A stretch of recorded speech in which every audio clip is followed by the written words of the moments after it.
السلام علیکم ورحمۃ اللہ وبرکاتہ۔ بسم اللہ الرحمن الرحیم۔ صرف 5 منٹ کا مدرسہ قرآن و حدیث کی روشنی میں اسلامی تاریخ 11 شعبان۔ نمبر 1، حضرت عبداللہ بن ام مکتوم رضی اللہ عنہ۔ حضرت عبداللہ بن ام مکتوم رضی اللہ عنہ مسجد نبوی کے دوسرے مؤذن تھے۔ آپ کے والد کا نام قیس بنت زید اور والدہ کا نام عاتقہ بنت عبداللہ تھا، جنہیں ام مکتوم کہا جاتا تھا۔ اسی نام کی طرف منسوب ہو کر وہ مشہور ہیں۔ آپ رضی اللہ عنہ نے بالکل شروع ہی میں اسلام قبول کر لیا تھا اور نابینا ہونے کے باوجود دین سیکھنے میں دوسروں سے آگے رہتے تھے۔ قرآن پاک میں تقریباً 16 آیت حضرت عبداللہ ابن مکتوم رضی اللہ عنہ کے حق میں نازل ہوئی، جس کی وجہ سے حضرت محمد صلی اللہ علیہ وسلم آپ کا بڑا اکرام فرماتے تھے۔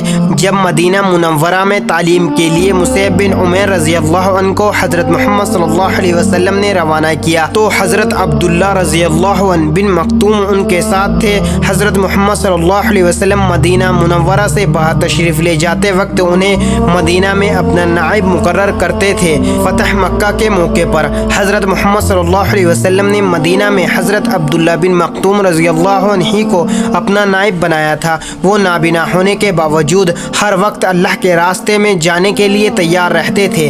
سن 15 ہجری میں حضرت عمر رضی اللہ عنہ کے زمانے میں جنگ قاصد میں شہید ہوئے۔ نمبر 2، اللہ کی قدرت سمندری مچھلی۔ جس طرح اللہ تعالیٰ نے ہمارے لیے زمین پر بے شمار غذائیں پیدا فرمائی، اسی طرح سمندر میں بے شمار قسم کی مچھلیوں کو ہماری غذائیں بنا دیا۔ لوگ ہزاروں سال سے سمندری مچھلیوں کا شکار کر کے اپنی غذائیں حاصل کر رہے ہیں، لیکن آج تک مچھلیاں ختم نہیں ہوئیں۔ اور عجیب بات یہ ہے کہ کھارے اور میٹھے سمندر کی مچھلیوں کے ذائقے میں ایک خاص فرق بھی ہوتا۔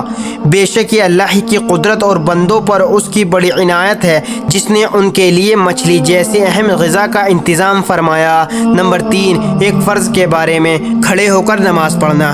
قرآن میں اللہ تعالیٰ فرماتا ہے، نماز میں اللہ کے سامنے عاجز بنے ہوئے کھڑے ہوا کرو۔ فائدہ، اگر کوئی شخص کھڑے ہو کر نماز پڑھنے کی طاقت رکھتا ہو تو اس پر فرض اور واجب نمازوں کو کھڑے ہو کر پڑھنا فرض ہے۔ نمبر 4، ایک سنت کے بارے میں، اپنے ساتھیوں سے مشورہ کرنا۔ حضرت ابو ہریرہ رضی اللہ عنہ فرماتے ہیں کہ میں نے رسول اللہ صلی اللہ علیہ وسلم سے زیادہ صحابہ اکرام کے ساتھ مشورہ کرتے ہوئے کسی کو نہیں دیکھا۔ نمبر 5، ایک اہم عمل کی فضیلت، قرض معاف کرنا۔ رسول اللہ صلی اللہ علیہ وسلم نے فرمایا، ایک تاجر لوگوں کو قرض دیا کرتا تھا، پھر جب یہ دیکھتا کہ کوئی مجبور ہے تو اپنے آدمیوں سے کہتا کہ اس کے قرض کو معاف کر دو، امید ہے کہ اللہ ہم کو بھی معاف کر دے گا۔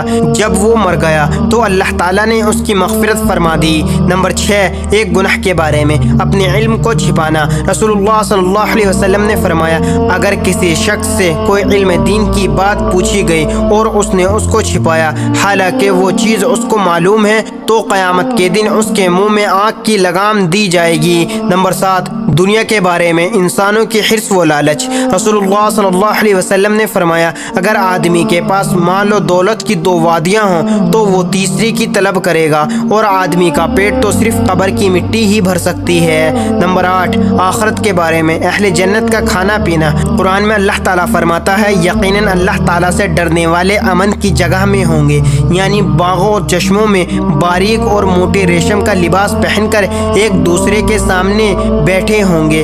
یہ سب باتیں اسی طرح ہوں گی، اور ہم بڑی بڑی آنکھوں والی حوروں سے ان کی شادی کر دیں گے، اور وہ ان باغوں میں اطمینان سے ہر قسم کے میوے منگواتے ہوں گے۔ نمبر 9، طب نبوی سے علاج، اسمد سرمے کے فائدے۔ رسول اللہ صلی اللہ علیہ وسلم نے فرمایا، تمہارے سرموں میں سب سے بہترین سرمہ اسمد ہے، جو آنکھوں کی روشنی بڑھاتا ہے اور پلکوں کے بالوں کو اگاتا ہے۔ نمبر 10، قرآن کی نصیحت۔ قرآن میں اللہ تعالیٰ فرماتا ہے، یتیموں کے مال ان کو دیتے رہا کرو، اور اچھی چیزوں کو بری چیزوں سے نہ بدلو، اور ان کے مال اپنے مالوں کے ساتھ ملا کر مت کھاؤ، ایسا کرنا یقیناً بہت ہی بڑا گناہ ہے۔ اللہ تعالیٰ ہم سب کو ان پیاری حدیث مبارکہ پر عمل کرنے اور اپنی زندگیوں کو سنوارنے کی توفیق عطا فرمائے، آمین۔